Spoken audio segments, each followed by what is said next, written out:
Est-ce que ça va suffire? La réponse est non. Et j'en viens au dernier point, en essayant de tenir dans le temps qui m'est consacré, qui est le débat actuel, qui est celui de l'officialité.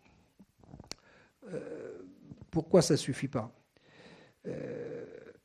Bon, parce qu'on observe que une fois qu'on a dit qu'ailleurs, notamment en Catalogne, alors attention à la Catalogne, hein, j'ouvre une parenthèse, je le referme de suite, c'est 10 millions de personnes, c'est un produit intérieur brut qui a parfois dans les taux de croissance avoisine les 2 chiffres.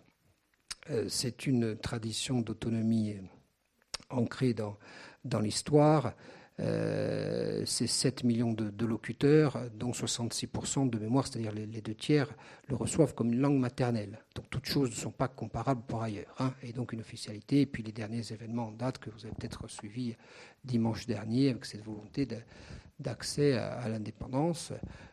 Parce qu'après tout, lorsqu'on a une langue, lorsqu'on est riche, on ne voit pas pourquoi on dépendrait d'un État central. Donc il y a des choses à prendre en Catalogne, bien évidemment, mais on n'est pas du tout dans la situation qui concerne des langues comme le corse. Bon, pour autant, il y a un statut d'officialité. Il y a un statut d'officialité comme dans d'autres régions du monde. Et c'est quoi le statut d'officialité et qu'est-ce qu'on y met là-dedans? On va prendre une chose très simple. Si vous avez un élève qui suit en Corse, comme il y en a dans cette assistance aujourd'hui, eh bien, il a reçu un apprentissage. Il a reçu l'apprentissage de gens qui sont très bien formés pour enseigner la langue corse, à peu près, non, je force un peu le trait, comme on enseigne l'anglais, l'allemand et l'italien. Donc on a affaire à des professionnels. Hein, en gros, depuis la création du CAPES de Corse, je dis pour les étudiants en langue corse, il y a à peu près 120 certifiés en langue corse qui couvrent à peu près les 46 lycées et collèges de Corse. Bon, ça c'est très bien. Sauf que si on n'a pas un support de promotion sociale de la langue, autrement dit, pour faire simple, si vous ne donnez pas la chance à cet élève d'exporter cet apprentissage hors les murs de l'école, la question de l'utilitarisme, elle est prégnante. Et la question stratégique de la fin de classe de 5e, elle est prégnante. C'est à quoi ça sert? Alors, soit on reste dans un champ purement militant, culturel, où un certain nombre de pseudo-intellectuels et de vrais intellectuels s'autocongratulent sur l'idée qu'on parle corse, c'est très bien. Soit il y a une véritable volonté politique au sens sociétal du terme, d'irriguer tous les champs, et pas seulement le champ scolaire, de la langue corse. Dans la cour de récréation, on se surprend parfois des épisodes transcendants, magnifiques, où les gamins parlent corse entre eux. Pour seulement quand ils vont acheter un pain au chocolat en face. S'ils n'ont pas, on n'en est pas encore l'obligation. J'y viendrai, parce que moi je considère que l'officialité ne suffira pas. Ne suffirait pas. Enfin bon, c'est un premier pas. Mais si on ne donne pas le support sociétal aux jeunes qui ont reçu un apprentissage et aux autres, aux locuteurs corsophones, pour ce qu'il en reste, et à ceux qui pourraient le devenir dans un vaste plan de formation, de faire usage de cette langue, il faut comprendre que ça ne peut pas fonctionner. Qu'on est dans un système qui n'est pas vertueux, mais dans un système autocentré, fermé, et dont on peut considérer qu'il va s'éteindre assez rapidement, compte tenu de l'âge, notamment des locuteurs, et malgré les efforts de l'école. Donc l'officialité, c'est une chose dont il ne faut pas avoir peur. Ça ne va pas aller chercher très loin. Hein. Attention, tel que c'est dans les cartons actuellement, c'est en gros former un certain nombre de fonctionnaires à pouvoir répondre à un certain nombre de questions en langue corse. Ça ne va pas être salude, baba, coméside, mais au début, ça va être ça. Hein. Ce n'est pas très transcendant, mais c'est un support essentiel. L'officialité, c'est la capacité pour quelqu'un qui a reçu un apprentissage, non pas à aller s'immerger dans un bain linguistique à Bastéliga ou à Sawa, c'est pas ça. C'est comment on peut faire usage de la langue corse dans le champ de la société. Et il faut irriguer tous les champs de la société, avec quelque chose qui est facile, je le dis, avec quelque chose qui l'est moins. Ce qui est facile, c'est de dire aux fonctionnaires, désormais, à la faveur d'un certain nombre d'initiatives, on va vous demander d'apprendre le corse et d'essayer de répondre aux locuteurs corses. Ce qu'il est moins, et là, je le dis aux étudiants d'économie notamment, c'est d'irriguer le champ de la sphère privée.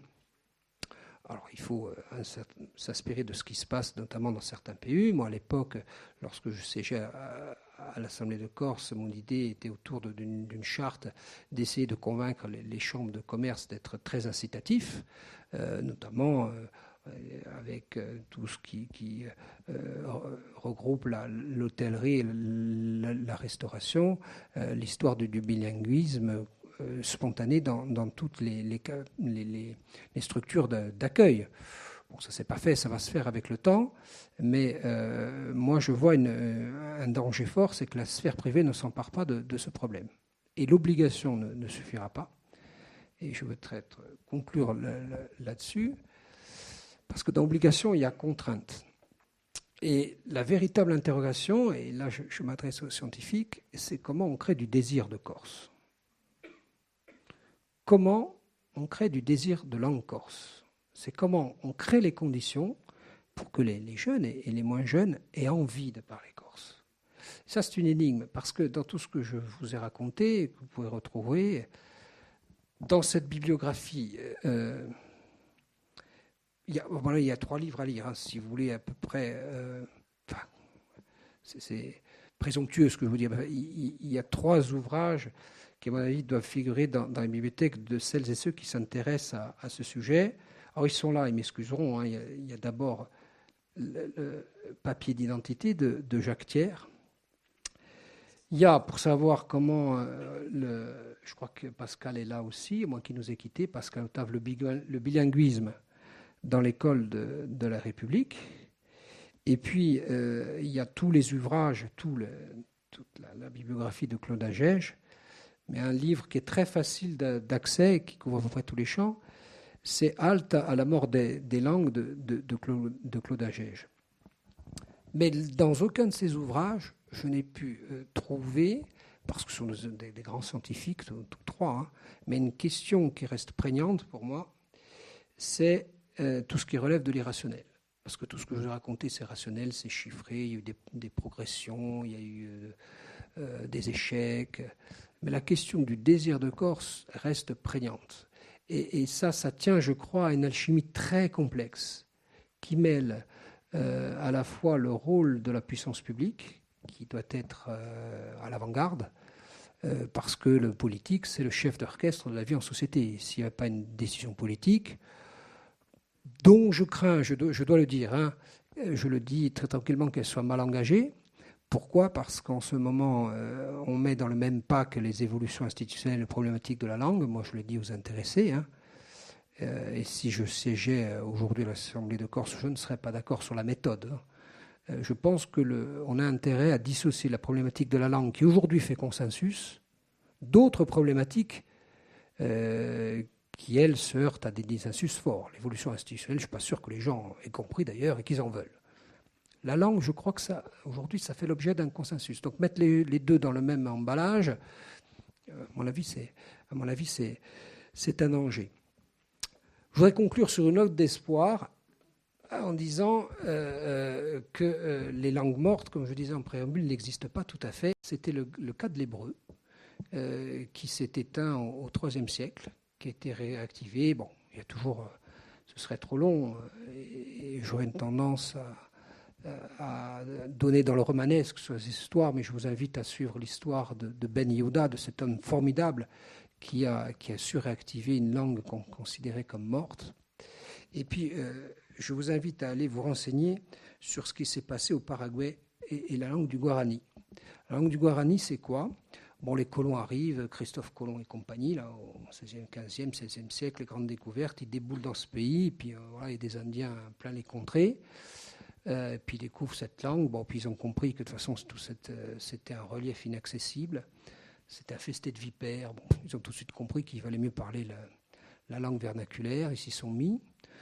Bon, et puis après, ils ont compris que ça ne servait à rien. De toute façon, on avait affaire à des gens qu'on allait coloniser facilement. La langue commence à s'éteindre. Et puis, il y a un grand débat à l'époque, on est 16e, 17e siècle, non pas sur la façon dont on allait conquérir les territoires, mais dont on allait les évangéliser. Et grande polémique entre les franciscains et les jésuites. Et puis les jésuites font trancher cette histoire par les grandes cours européennes, dont Philippe II. Et Philippe II dit, si vous voulez évangéliser les territoires, ce n'est pas le latin qu'il faut parler, c'est la langue vernaculaire. Et ça fonctionne bien, on ne sait pas pourquoi, quand je vous dis que c'est une chimie très complexe, ça ne fonctionne pas en Uruguay, ça ne fonctionne pas au Pérou, ça ne fonctionne pas en Bolivie, puis ça fonctionne dans un territoire.